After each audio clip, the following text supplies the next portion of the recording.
Morning, everyone. I'm Michele.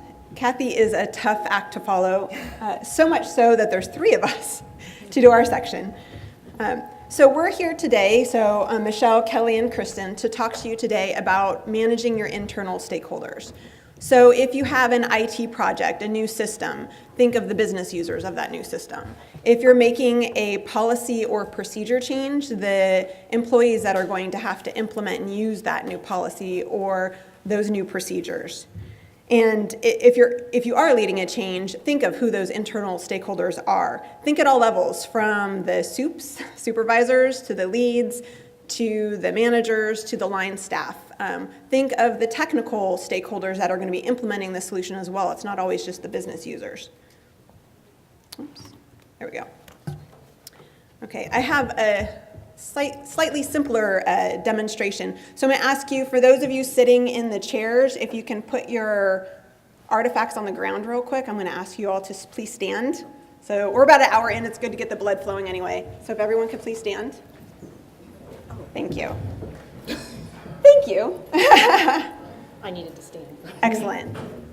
Okay, I'm going to ask you just to fold your arms like you're bored. You're not, right? But like you're bored. Pretend. You're listening. All right, so we're going to get comfortable. Now I'm going to ask you to fold your arms the other way. So what is normally on top is on bottom. So fold it the other way. How does that feel? Well, awkward? Uncomfortable? Was it easy for anyone? It was easy? Oh, interesting. Awesome. So, are you still working on it, like Kristen said? Practice. She gave up. So this was a small change, right? We're in a session, and to stand a few minutes, it's noticeable. I can still feel that I'm awkward. But, so what if I asked you all day today to implement this change? Instead of crossing your arms, to cross it this way the entire day. Do you think you could do that? Yeah? What would you need a reminder? Would you need some support? Because you'd naturally want to go the other way, right? So, all right, awesome. Okay, you can all sit down. Thank you. I'm still looking. I'll practice with anybody after this. I know. In prepping for this, I actually had to practice go. But so that was a very small change, right? But it was a noticeable change. And as we said, for us to continue through the day, we might need a little support, some reminders to continue it. Think about, in your personal and professional lives, making a real change, a significant change, and how much support you need and how uncomfortable it feels to go through some of those significant changes. And so my water bottle today is a King's water bottle. So if you haven't been to the new arena, they have purple water. And so that, it seems a small change. As my kids say, the Kings have a new house. But for us, I'm like, oh, where do we park? We had our same little spot, and I would remember the exit at Arco, which way to go out, so I could always find my car. Where do we park? We live in Folsom. How do we get downtown? And so, for the city itself, the construction and the change, what seems like a minor change, a NBA sports team is playing in one place, now they're going to play in another. But even me personally in my life, it was many conversations about how do we even just get to this first game. And then you walk in, and you used to know your seats and your favorite sections, and the entire thing is different. And so even a little minor, positive change is still a change, and it makes you a little uncomfortable until you get used to it. And we were prepared, right? We had tons of information about this change. So we all experience change, personal, professional lives. And today, in our discussion of internal stakeholders, we're going to discuss how we manage that change, how we help our stakeholders prepare for a change. Why do you need an approach for change? Why is this so important? It's the people. It's the people that make the change. There's one common denominator for successful change, and that is the people. So you have a project, and it has a change initiative to implement a new system. It's the individuals that are impacted, the way they do their work, how they get their work, maybe their job roles, their workflows, their identity in the organization. It's personal to them. Why it may be a new procedure, the steps have changed, or a new technology solution, it's a very individual change to the people impacted. From a textbook perspective for managing change management says it's a structured process and a set of tools for leading the people side of change to help you achieve your desired outcomes. I was one of the SP on the Enterprise to Data to Revenue project at FTB. And at the very beginning of the project, we're all focused on schedules and automation and technology. And we did some surveys to take a pulse of the FTB staff. And we also opened up an email where people could email. And one of the most common questions at the very beginning of the project is, I'm going to lose my job. Because we're bringing in all this automation. You immediately think, what I used to do is changing and I'm going to lose my job. If I'm focused on, my livelihood, supporting my family and my job, am I going to pay attention to all the other communication and ready for this change? No. I'm focused on my personal life and being able to take care of my family. And so all of our early initiatives were addressing those rumors about losing your job. Following a change management approach is key for helping your stakeholders to help manage those expectations. Is there a fear of job loss, as well as their reactions? If you don't, you can have resistance to the change.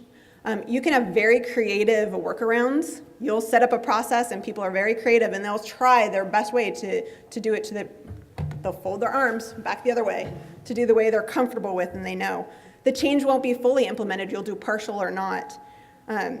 Or it'll be totally scrapped altogether and your project will be halted.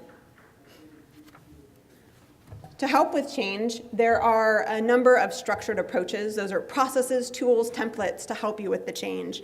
One of the common ones is ADKAR. It's by a popular change management, ProSci, if you've heard of ProSci.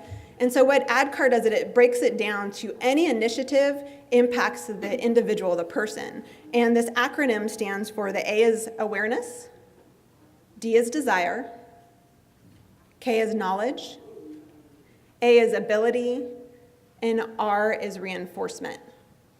So the thought is if you have a change, first you need to be aware of it. Oh, that arena is going to be over there now. Then you have to progress to desire. Well, I still want to go to games, so I'll have to figure out how to go there. Then you need specific knowledge. Okay, what street and where are the parking near it? How do I get there? Then you need the ability. You need to drive in your car and be able to have the tickets and enter the new arena. And then it needs to be reinforced. You need to remember, oh yeah, don't take that exit to go to Arco. You need to continue to go downtown. So for every change, as an individual, you need to step through those phases, whether it's a personal change or a professional change, like I said, a new system, new technology. So why go through this formal approach? What are the benefits of going through a step-by-step process? It helps your internal stakeholders to prepare for the change. Research shows that projects don't fail because you have a poor solution or a poor technology. They often fail because the people didn't embrace the change. The people impacted aren't prepared for the change. So how successful? I mentioned the number of staff members at FTB that were fearful of their job. 2 years in when we're implementing Key, how much will they embrace the change if they're still wondering as we incrementally change and they're impacted will this release impact me? Will this release? If they're not prepared and brought along the way and told, here's how you're impacted, here's how it's going to change before the actual release, how well suited are they to embrace and prepare for it? Not so much.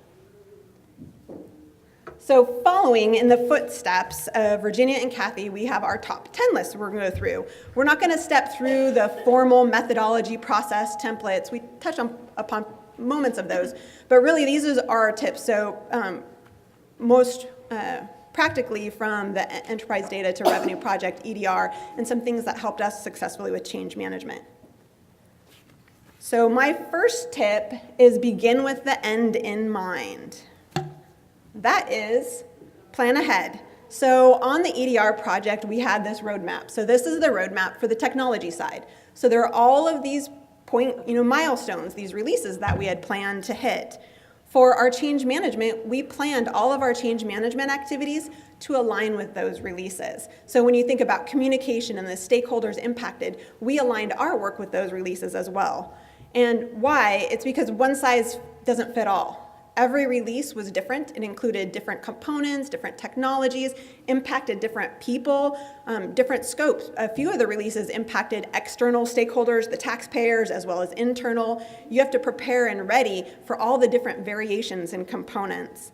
So again, the one size doesn't fit all. So a couple things to think about are one of the characteristics of the change. So I kind of gave some examples. How the breadth, how big is this change, the type. Think about the specific organizations impacted. And that could be your divisions, your bureaus, your sections. And go down another level and look kind of at their culture. What is their history? How do those areas communicate? You need to align what they do with how significant is their impact, and then what are their processes you fold into. Do they typically communicate in team meetings? Does this group like emails? Do they like food in meetings? You have to align with how they typically communicate in their culture and preparing. So this tip is plan ahead, create a roadmap, align your roadmap for change management to that of the projects.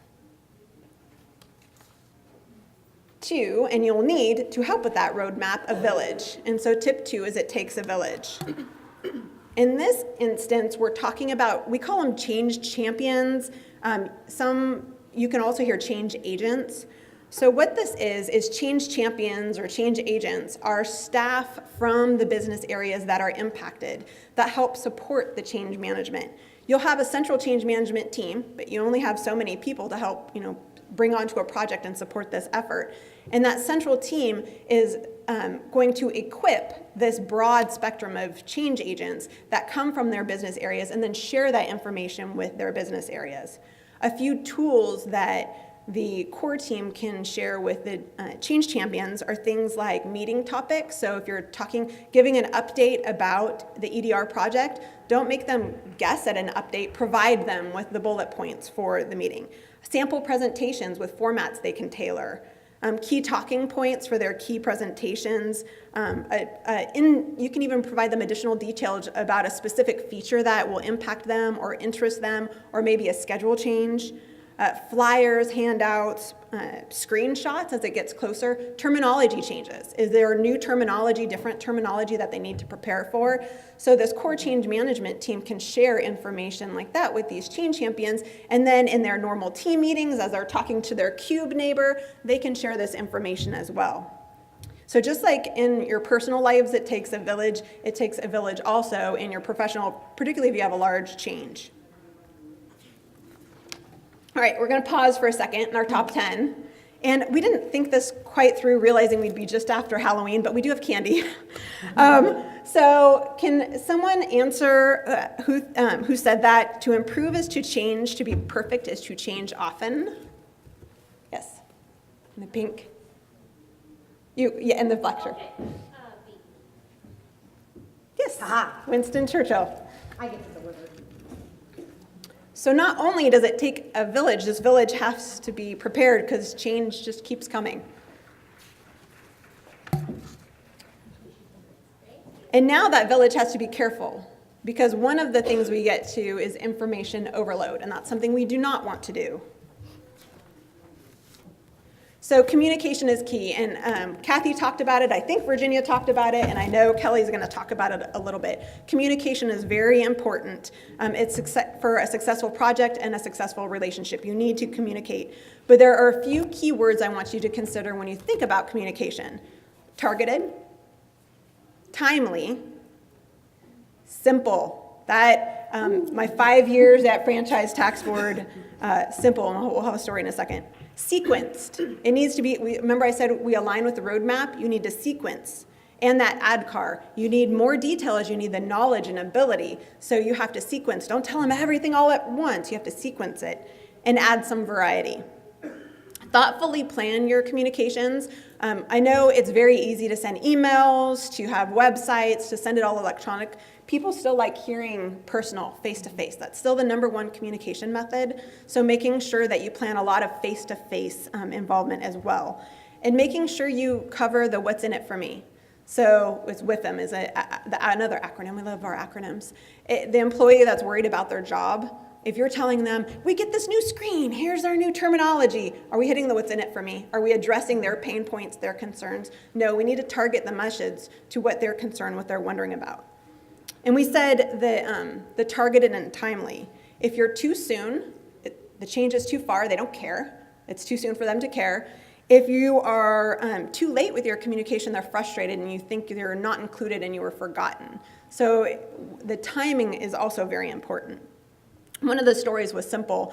On the EDR project, we did a ton of communication throughout the years, and there were some very detailed step-by-step changes we were making. And so we created these, long descriptions and all of this information, and we kept getting all these phone calls, and people were confused, and we realized they're not reading it. They're skimming it. They're missing all of these key steps. So we reset it, and we said there's 3 key steps, put them in boxes. 1, do this. Don't call us, don't do anything until you do this first step. Step 2, do this. It takes a little bit of time. And then step 3, you're good to go. Those boxes, the framing, each box had 2-3 words in it. No more phone calls. And so our pages of explanations and our pages of procedures. So the simple is very simple, framed, targeted communication. Kelly's going to talk a little bit later about different communication activities we did as well. And we also did use a project website. People do like to self-serve. So if they need information, if they have a question, giving them a central area where they can self-serve their information and find what they need. We put training materials out there, any of the presentations, talking points, answers to common questions were all housed in one site. So if you did want to go look, that you can self-serve for information. So now Kelly's going to step through a few more of our top 10. And as the current change management lead at FTB, Kelly has earned every right to celebrate. Do you want to use this? Yeah. Thanks, Michele. So I have tip number 4, let's celebrate. And as Cathy said, projects are really hard. Whether you're on the organization side or the solution provider side, they are a lot of hard work. So you need to make sure that you take the time to celebrate the accomplishments along the way to be able to keep up that momentum, right? It's extremely important when you have projects the size and the length like we did for our EDR project. It spanned over 4 years, and Michele showed that roadmap. We had a lot of work ahead of us. So celebration recognizes staff for all their work and contributions that they've made to date. It starts to re-energize them for all that work that's coming ahead. And it also continues to communicate the importance of the project to the department for the long haul. It can come in all sorts of shapes and sizes, and what you need to do is really remember to just have fun with it, and everyone else will too. So for the EDR project, we came up with a project logo, which was really great. It was red and blue. And this was designed to help us with the project communication, but it also worked really nicely with setting us up for our celebration activities. So some of our activities included Meet Red and Blue. These are our mascots for the EDR project. May seem silly, but they've really become ingrained and part of our FTB family. They've been involved in our training, communication, and a lot of our celebration activities. And so much that later we did add on to the family and included another member, if you want to pull out the very top. About halfway into the project, we added another member, which was our dog. And it was really fun. I wasn't going to mention this, but I thought it was a fun way to say that we had staff go in and vote, and the amount of people that voted on the dog's name was amazing. And we came down to like the final 4 and ultimately did another group of voting. It was about half of the organization ended up voting on this dog's name, and we finally went with Callie to represent the state of California, which I thought was pretty cool. We've had a lot of fun with these mascots just because it helps to identify with the project, makes it a little playful and fun along the way. We also had a lot of forums that marked the major releases that Michele talked about in the roadmap. We shared information in really fun and creative ways. One of the themes that we had was a forum in the theme of The Tonight Show, which you'll see a picture in just a minute. We also celebrated our key milestones, and 2 of those were really big for the project.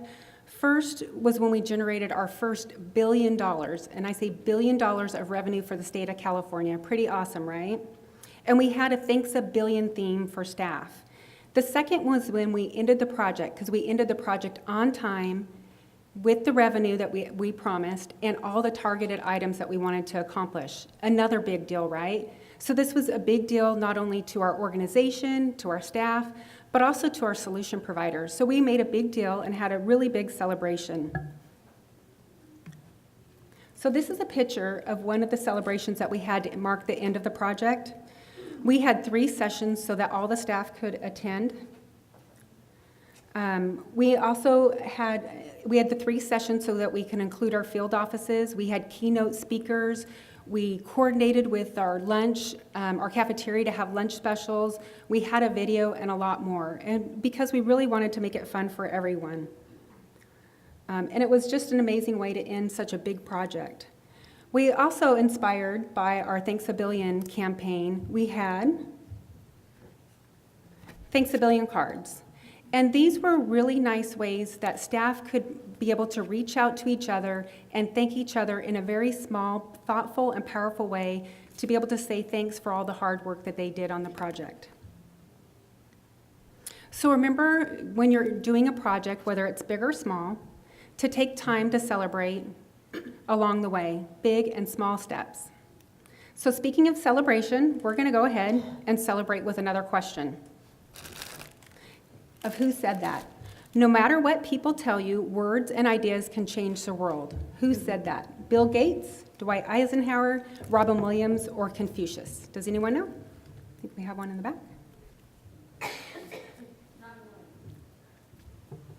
Yep. You're right, Good Robin job, Williams. guys. We got some good people here. Nicely done. Okay, so it's Michele gives you your candy in the back there. We're going to go ahead and move to the next one. So now we're going to talk a little bit more about communication and beyond. So our tip is involve and engage. So this is the picture from one of our forums, which was themed in the Tonight Show. Thought that was pretty clever. It was very, very fun too.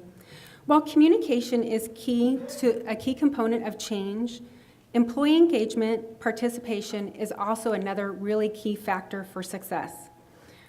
This is making sure that employees are not only included in the change, but they also understand it at a really deep and personal level. It's why should I care, what's in it for me, and how am I impacted? And Michele talked a little bit about that as well. It's also about building those relationships, and Virginia and Cathy had talked about that as well. And it's connecting people with other areas in the department, whether it be another business area or the solution provider, to help you connect and be able to understand that change and to be able to go to and ask questions when needed and to be able to absorb and start taking in that change that's coming. I wrote down that Cathy had talked about buddies. It's a little bit about making buddies with people. I also personally wrote down match.com because sometimes you feel like you're doing the match.com and you're getting people together and trying to get them to connect. When planning, make sure that you go ahead and look for ways that you involve, include, and connect people with your staff and your partners when you're creating your plans. Like Michele said, it really does take a village, and you need to have a lot of people involved in the process. So some of the efforts that we had included were JAD sessions, the technical design sessions, where we had SMEs being involved in the process, user acceptance testing, training work groups, Change Champion Coalition that Michele talked about, user group forums, and this was really new to our department, where we actually had our specialist meet regularly in a collaborative session where they would talk about the system, their uses, their tips, and be able to work through those things on a monthly and on a regular basis to be able to start using the system in a better way. We also had forums, again, this picture here. And you can also use celebration to, bring people together and connect. So I'm going to go back to our last celebration activity, where it was the end of the year project, and tell you a little bit of a story, because I think this resonates a lot with me and what we had done. So we had this great project video that showed all of our success and accomplishments for the video along the way. It had a speech that described it, and the picture showed our 4-year journey, and it was really cool, and we liked it a lot. I mentioned that we had 3 sessions for staff to attend. One session was in our Goldberg Auditorium, so we can get our field offices to be able to participate. The other 2 were outside. Well, one problem was that when we had the video, it just wouldn't show outside. The sunlight was too bright and you couldn't see it. And we didn't want to move the party inside because it really just didn't have the atmosphere that we wanted and that we wanted to be able to encapsulate. The video really showed the emotions and it captured the success and the accomplishments that we had done along the way. So we came up with Plan B, which we now affectionately call the human slideshow. We identified 14 pictures that showed what the accomplishments of the project were. And then we matched up those pictures with the specific people from the different business areas that were in those business areas that had those accomplishments. And so if you could just imagine for just a moment, music playing, the same music that's in the video, that's going to be in the auditorium. So just imagine for just a moment. And the speech being delivered as each person walks out on stage, proudly holding up their picture of what their business area accomplishment was. On cue, one after another after another. So it was a pretty amazing moment. And at the very end, each person flipped theirs over and it spelled out the words, "Thank you, FTB." Most people came up to us afterwards who had been to both of the sessions, said that they really liked the human slideshow better than the video because I think it was the human interaction that they had, that they can connect, that it was live and it was real and people were doing it. And the reason why I bring this up to you is oftentimes on the IT side, it's easier for us to make and see where those connections should be on the technical side, but it's oftentimes that we don't always see what those connections are on the softer side. And as Michele said, it's those connections that mean a lot to people and are able to make those connections and make it meaningful and powerful to them. So when you're working on your project, make sure you're creative and try again. Try new things. Okay, that brings me to, when we're considering new things for methods for communication, check in along the way. Face-to-face is always best, Michele said that, but when you're dealing with a really big group of people, we have 5,000 people over various different offices, you can't always have face-to-face, so you need to have a variety of information. So for each release, we had a communication plan and we adjusted it as we got feedback. And some of the communication and messaging was the project website, which Michele talked about, the Ask EDR, where people can type in and send out an email question to the change management team and we would respond. Presentations, the release overview forums, computer-based training, manager talking points, videos, and last newsletters. So no matter what you do, try different messaging, get feedback, and try again. But you're not done yet. You still need to know your analysis. Alrighty. Part of change management is making sure you have the right people, the right time, and the right place, getting all of the information. Michele touched a little bit on this. But taking it a step further, you need to do stakeholder analysis. That's making sure that you brainstorm and you identify who's being impacted in what way and at what level. You align that analysis to your communication plan and your training. When working with your training, make sure that they have the key information and they make sure that they communicate that to your staff receiving training. And understand your different business areas. One example for us was in communicating with our auditors, they wanted communication to be straightforward, no fluff, just the facts, ma'am. That's exactly how our audit division is. However, when we're working with our call centers, they wanted the communication to be on the softer side, more fluffy. They liked videos and they liked the newsletters, and that was the way that we were able to communicate and resonate with them. So playing with your audience means understanding how they will be impacted and speaking in their language. So speaking of playing to your audience, here's Kristen, and she'll wrap things up from here. First of all, congratulations, you've made it to tip number 8. The good news is we're only going to 10, so yay. Just bear with us a little bit longer, guys. I think they saved me for last because I talk 1,000,000 miles an hour and I get about 5 minutes to do so. So just a few more tips we want to share with you. Tip number 8, it's all about the details, and you will be relieved to know that this is not a picture of me out trimming the grass. So what do we mean about it's all in the details? Both Michele and Kelly touched on the fact that the closer you get to a change, whether it be a system implementation or a reorganization, whatever it happens to be, the more specific you have to get with messages, right? You start strategic and then you need to get a lot more targeted as you get close to that implementation. Well, it's really hard to get targeted if you don't know the specifics of what's changing, right? So let's go back to our example of having a system implementation. It's great for me to stand up here and go, hey guys, this new system's coming, you're gonna love it. Your day-to-day work is gonna be so much better. You're all going, great, right? Well, how is your day-to-day work gonna be better? What are you automating that was previously manual, right? What new data is gonna be available to me to help me do my job? I want to know the specifics, right? And we need to be communicating the specifics, especially as we get close to the end or right there near the end when we're actually ready to implement the change. One of the things that I think we learned on the EDR project, as well as on previous engagements, is your change management team has to be involved early. Let them go and sit in on the system design sessions. Let them understand what's coming, the specifics of what's coming. So when they're trying to develop messages, they actually can develop targeted messages that are meaningful for the audiences that they're delivering to. We want those people to be credible. We want them to be knowledgeable. We want them to be able to deliver targeted information. All right, one more who said that. Change does not roll in on the wheels of inevitability. I had to practice saying that word, but comes through continuous struggle. Who do we think said this? I'll give you a hint. D is not the correct answer because that is me. Anybody? Anybody? Yes. It's actually Martin Luther King Jr. I heard it over here. Oh, good. There you go. You get one too. Everybody.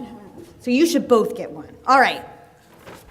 So our next tip, tip number 9, be present. And the good news is, in case any of us get lost today, you are here at the convention center, right? So we can put this one back up a little bit later on. Honestly, I think this is one of those that's a good tip no matter what. Not only in the face of change, but also in our day-to-day interactions. Being present is important. What do we mean when we talk about being present? Well, engaged and present sponsorship helps to drive change, right? You want sponsors that are helping to drive adoption, and it starts at the top. You want visible, you want vocal support again and again. We were so fortunate at the Franchise Tax Board that we did have that visible vocal support at the top, whether it was with the project sponsors who met with our solution provider executive team on a regular basis. The FTB executive officer, Selvi, was out there all the time communicating messages about the importance of the project, so people heard it from her directly, knew that it was important to her, knew that it was important to the organization. It was actually even included in strategic priorities as well, so people heard it again and again. FTB also committed the resources to the project. So talking about seeing it from above, they were willing to dedicate resources to the project, which showed their commitment for it and showed how important it was to them. So having that visible vocal support from the top, showing that encouragement, it really boils down to providing a focus, providing a sense of urgency, and ultimately creating that desire. Michele talked about desire earlier. It makes people want to be a part of it and ultimately desire to see the change be a success. So that's what we mean when we say be present, right? And we keep coming back to marriage, and I think we try to do that in our marriage too, right? Or our relationships with anybody for that matter, our entire village. Yes, you made it to 10. Survey says, this is tip number 10. Does anybody remember what show this is from, by the way? Family Feud. I'm so impressed. I made Michele Google it for me the other day. I was like, I know that's from a show. It is Family Feud. All right. Survey says, change does not end with an implementation, right? You're not done just because whatever the change was has been implemented. Michele talked about ADKAR earlier. The R in ADKAR is reinforcement, right?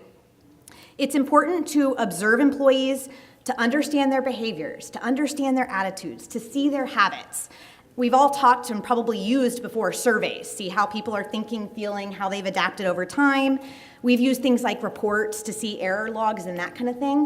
One thing that we did at FTB that I was really proud of and that I think was really unique was having something that we called sit-alongs, right? And when I say sit-alongs, I literally mean Sitting next to, whether it be somebody in the call center or watching somebody work a tax return, sitting with them and watching them use the new tool, watching how they engaged with it, right? Seeing it used in action rather than seeing it used as we're designing it and developing it. See it from the end user perspective. We got the opportunity then to say, okay, we need to revise some procedures. We need to do some additional training in this particular area, right? Or we need to go out and message this particular thing a little bit more. The really nice thing is FTB is continuing to do those. FTB managers are actually going out now and doing those sit-alongs, right? Watching people use the system, seeing how they interact, identifying opportunities for improvement 6 months, a year from now, right? So it's forever being refined and made even better. And the same is true with procedure changes and all that kind of stuff. It's important to reinforce, see how it's being used, watch it in action. Don't let the actual implementation be the end of change management. Let it be ongoing. Okay, so now that you've gotten to hear me talk 1,000 miles an hour, right? There are a few things that I want to do in terms of tying it all together. I'll start with 6 words. Relationships are hard, change is hard, right? I don't think anybody in this room would disagree with that. It's challenging. So really the things that, if we could leave you with anything, a few key things that I want to touch on, and I can't do Cathy Stephanie justice, but a few key things from her part of the material that I want to mention. The vendor and client, when you're talking about a vendor-client relationship, having that collaborative relationship, open communication where you're sharing expectations goes a really, really, really long way. Communicating early and often. Cannot overemphasize that. Regardless of which relationship you're talking about, that is absolutely critical. Cathy talked about health checks. Monitoring the status of a project. You don't want to wait until you have some type of a problem to figure out what to do. Take that pulse regularly so that you can make adjustments ongoing, right? And then when it comes to, so that's really the vendor-client relationship. When it comes to internal stakeholders, involve and engage. Don't just communicate at people. Find out ways that you can get them involved, whether it's in user acceptance testing, whether it's being part of the human video walking across the stage. Regardless of what it is, or part of a sit-along for that matter, engage people. Let them feel like they're part of the effort, right? We all want to feel like we're part of the effort. Include your change management team. You may be thinking, yeah, we've got 50 people that want to come to this design session, right? Let somebody come to hear it if they're responsible for communicating the message out. They need to know what's coming so that they can create tailored messages and be credible with those messages. And then also engage sponsorship. That support from above is absolutely essential to the success of whatever change it happens to be. So last but not least, and we do still have plenty of candy. Projects are successful when the team is successful. Individual success is not the key. Who said that? Yeah. No. Good guess. You can still have candy. I'm just glad when you guys will answer. It's good. Cathy Cleek said that. Our very own Cathy Cleek said that. Absolutely. And we would love to answer any questions that you guys might have. And I'm sorry that I rushed through those last few. I wanted to give us a few minutes for questions. And I also wanted to let you guys know there is apparently a PSP forum app that you may have on your phones that you are encouraged to take a minute to do a survey on there if you have a chance to. Yes?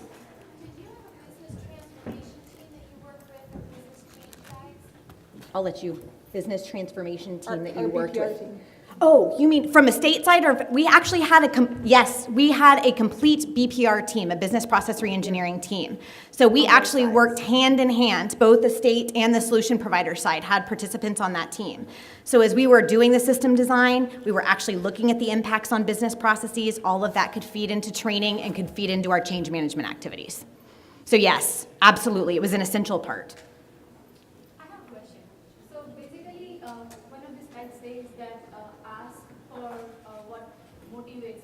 Yes. And it all, meaning it only covered only with the vendor, state versus vendor connection. It's just like the external stakeholder. How do you motivate the internal stakeholders or internal employees within this? That's a great question. She's asking how you motivate people internally, your internal stakeholders. And I think there are a couple of ways of doing that, right? One of them is encouraging people to get involved. find a way that people can become part of the project, whether it's that you're sitting along with them, whether it's that they're participating on a testing team, whether it's that they're a change agent helping you out there. That's actually motivation in and of itself, right? That they're part of the project too. The other thing, and Kelly mentioned the fact that people take messages differently and need to hear information differently. So I think really being in tune with how different groups of people or even different individuals receive information and what actually motivates them, right? The call center doesn't need the same information as an auditor, and they might want to receive that information differently. You're more motivated when somebody's targeting you and getting messages that hit home to you in a more personal way, if that makes sense. So I think there's a lot of work that needs to happen on the front end in terms of figuring all that out so that you can get it right. Yeah. How do you keep your stakeholders and users engaged when you have a multi-year project with delays in the schedule? You know what, how do you keep all of your stakeholders, for that matter, engaged when you have changes that go on within the schedule? And I think that happens on a regular basis. One of the things that we did on EDR that I think was very successful, people get tired, right? When you're at the third and fourth year of a project, there is fatigue. There is change fatigue. There is, wow, we've been doing this for a long time fatigue. That's why I think you kind of have to keep things exciting by trying new things too, right? It's one of the things that we had a dedicated group of change management folks that were consistently trying to come up with new ways to get people engaged, new ways to get people excited. And to be honest with you, sometimes you just have to be honest with people about what's going on. So you mentioned a schedule changing. You got to tell people, this is what's going on. The schedule is shifting because of this. Here's our plan, right? And here's how we're going to get there. So some of it was just being open and honest with people and then keeping things interesting.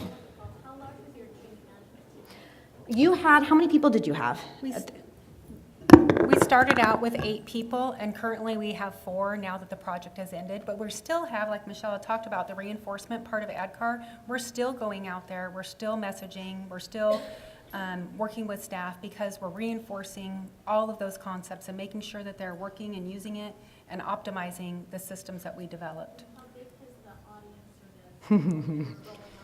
So we have 5,000 staff. Yeah, and FTB is about 5,000. 3,000 of those were directly impacted with the system changes that we did. Yes. And then I saw your hand too. Our service provider works a lot with offshore resources, and one of the challenges my teams have in particular is building relationships with those offshore resources, and that's caused a few problems here. Sure. Particularly when you're dealing with technical problems. So I was just wondering, since you're also a service provider, what's your take on that? One of the interesting things might be to actually ask them, how can we help you build that relationship? What do you guys think that we could do? I like to ask people that question sometimes to say, how do you guys think we can help you build this relationship, to see what ideas they might come up with? Whether it means that you schedule some time where you're sitting in a conference room and can look at each other face to face, even if it's on a video feed, right? To just see what each other looks like, find out about each other's hobbies, have some type of a, whether it's a brainstorming session or something where you can actually see each other and engage in that way. Because you're right, it adds a whole new layer when you're working with people in different time zones. But there are things you can do, and maybe by asking both sides, what are some things that we could do to get you guys engaged and excited about working with each other and learn more about each other? They might come up with some really interesting ideas. I have some other thoughts on that too, by the way. So I can imagine with the project covering the span of 4 years, there was a lot of CR. So working with the vendor, the relationship, closer relationship, did it help with a reduction in the CR spread? Yeah, I think, and Cathy's probably a perfect person to ask about change requests. So I think just the relationship and working together, when you both can win with a CR, sometimes Yeah. something we need, something they want to change, Totally. no cost. Yes. Yep. Yeah. We try to keep the cost part to a minimum. But it sure helps with The those. better relationship, Yeah. and the more talking you can do, the better. Yes. Sure helps with those conversations when you've got a good relationship, yeah. Well, you guys are awesome. Thank you all. Sorry we spoke so fast in the end, but thank you.